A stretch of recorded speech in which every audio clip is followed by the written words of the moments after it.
මාර්තු මස 24 වෙනි දින මුහුදු ප්‍රදේශවල කාලගුණය පුවත් ඉදිරිපත් කිරීම ශානක විතානගේ පෑන් පැය අලුත් වන නවතම තොරතුරු දැනගන්න අප සමග රැඳෙන්න.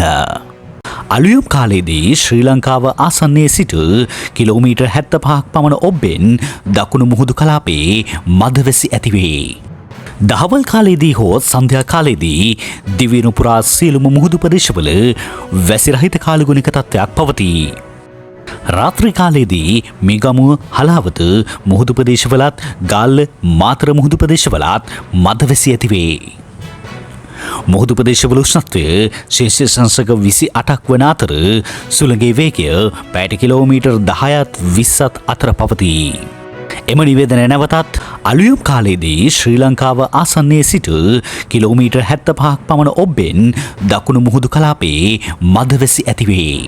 දහවල් කාලයේදී හෝ සන්ධ්‍යා කාලයේදී දිවයින පුරා සියලුම මුහුදු ප්‍රදේශවල වැසි රහිත කාලගුණික තත්ත්වයක් පවතී. රාත්‍රී කාලයේදී මිගමුව හලාවත මුහුදු ප්‍රදේශවලත් ගාල්ල මාතර මුහුදු ප්‍රදේශවලත් මධවැසි ඇතිවේ.